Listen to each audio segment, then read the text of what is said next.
Okay, so Act 3 starts off exactly where we left Act 2. Make sure you've read this page, make sure you've read the next page, and make sure you've read all the way up until page 53. Because I will skip through. Sorry. So we notice that there's been a lot of tension building up to this point, and we notice that now it's coming to a climax, or it came to a climax where we find out exactly how the last member of the Burling family is involved in Eva Smith's death. It's quite interesting because we realise now why she used the Burling name, and it actually wasn't because she was being impertinent, as Mrs. Burling said. It was actually just because she was seeing Eric at the time.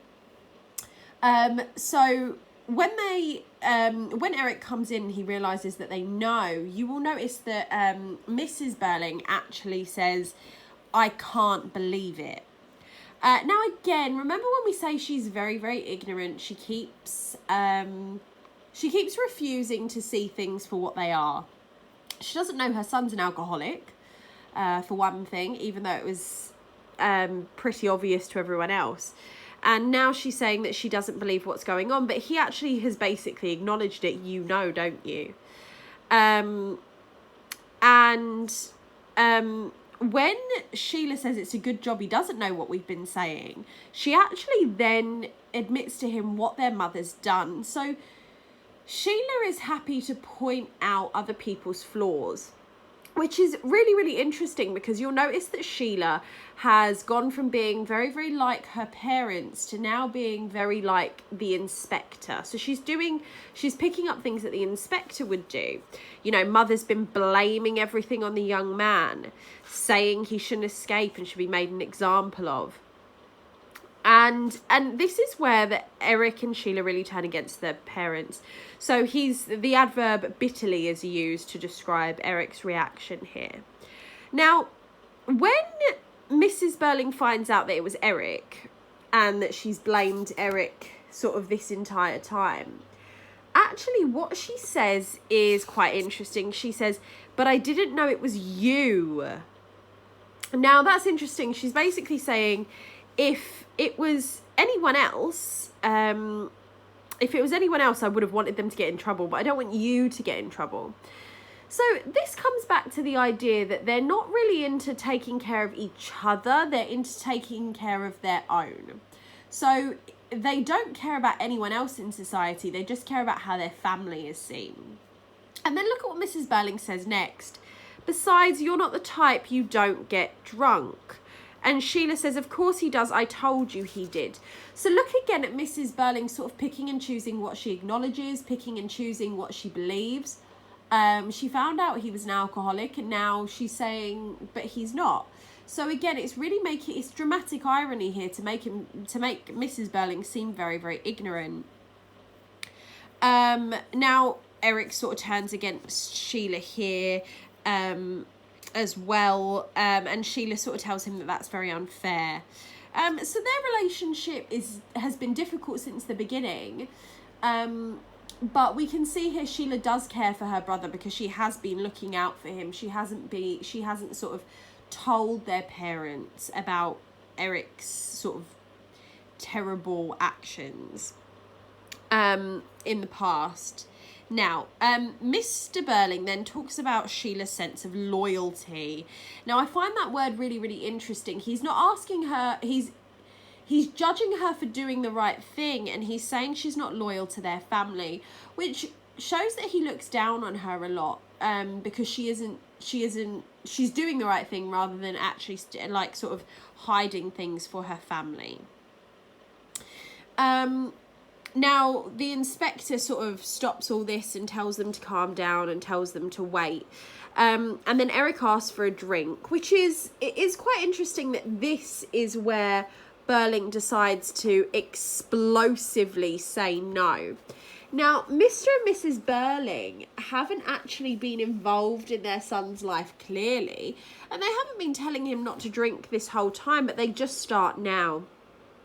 So it really kind of shows that they're picking and choosing when they want to be parents. And, you know, when Eric does pour the whiskey, he shows he's familiar with quick, heavy drinking. So realistically, Mr. Burling is trying to butt in as a father figure, but he's almost doing that too late, which is what we can see from the stage directions here. He's not a good enough father figure.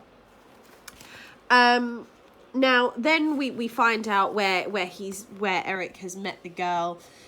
He's met her in the Palace bar. He was squiffy, so meaning he was drunk. And he says he was far gone, meaning he was very, very drunk. And Eva was a little bit drunk, but not quite drunk enough. And then Eric says she wasn't the usual sort to go to the Palace bar. Remember when Gerald said they're sort of like dough-faced old women? And basically Eric says she stood out to him. So remember, she's a very pretty girl, so this is why she stands out to him as well. So this is where things take a turn. Eric says, I was in that state when a chap easily turns nasty and I threatened to make a row. As in going into her room. So Eva has told Eric she does not want him to go into her room after this night out. And Eric has said that he threatened to make a row. Meaning that he threatens her until she invites him in. And then he says yes, and that's when it happened. And I didn't even remember. That's the hellish thing. Now, what he's talking about here is sexual assault. So, in today's day and age, we would call it rape, because he has forced her to let him in, and he's forced himself on her. Now, at the time in 1912, women had so few rights that actually it was just sexual assault. And this is where Mrs. Burling is really disgusted. And Burling says, no, she's got to leave. And Sheila actually does take her mother out, because again, you've got to see like the women's reaction as, you know, this is something that's quite like horrifying to them as women as well. So Eric's done the worst thing, very easily done the worst thing. Here, you know, he has sexually assaulted a woman. And he then talks about, like, you know, seeing her again, having more drinks, and this time he actually spoke to her. And he talks about why he made love to her. So he says, I wasn't in love with her or anything, but I liked her. She was pretty and a good sport. So again, when you look at those, where that adjective pretty is repeated once again, make a note of that. A good sport as well. A good sport basically means that she's, you know, sort of, she's happy to get on with things, which is again quite terrifying, that she just sort of forgave him for what happened. Oh, she probably didn't forgive him for what happened, but she allows him to apologise, which really shows how little power she had as a woman, that she sort of has to take his apology because he's got so much more power in society than she does, and that's where it gets absolutely terrifyingly sad. And we know that Eric actually only exploited her because he was full of lust.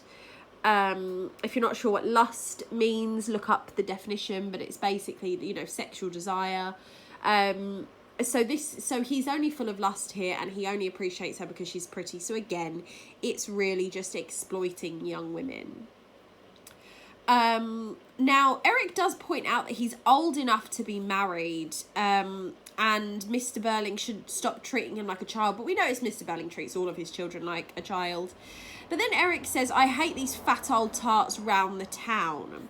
Now, again, this is really talking about how they degrade women based on their looks. You know, fat old tarts. You know, he uses two very negative adjectives there, and he's really showing how women aren't respected unless they're pretty. And he says, the ones I see some of your respectable friends with. Now, it's quite interesting here because he's talking about these respectable men, and that adjective becomes quite ironic here. They're meant to be respectable, but they're going around town with tarts, which would be sort of like, you know, prostitutes or women of the night, and most of them would probably be married. So Eric here is really highlighting how society was hiding a lot at the time, and actually all these respectable men weren't that respectable, which is quite interesting because Mr. Burling says he's a respectable man the whole time, and actually we find out that he's a bit of a crook and he fires people when he shouldn't. And Mr. Burling is angrily talking to him, you know, I don't want any of that talk from you, I don't want you to talk about my friends, blah, blah, blah. And then Eric talks about when he found out she was pregnant. Now, he doesn't marry her, and she says that she's not going to force someone into marriage. And I think that's quite interesting as well, that Eva Smith was really thinking about, she was putting Eric before herself. We get the impression that she's quite a selfless person. She's used to being used and thrown away, but she still cares enough about him to say, no, you don't love me, we shouldn't get married, it wouldn't be the best thing for us. And then, as you go through, make sure you've read this, we find out that Eric has stolen money. And that's what we find out here. Now, Eric has just revealed that he has raped a girl, but Mr. Burling is more concerned about the stolen money. Now, this is a lot of money, £50, and I've written on your slide how much £50 is worth in today's money, but it was a lot of money at the time. And we'll notice that Mr. Burling gets angry, and it's quite shocking that his son has admitted that he has sexually assaulted a woman, but Mr. Burling is more angry about money. So that tells you where his priorities are. Mr. Burling prioritizes money over people's lives, really, over people's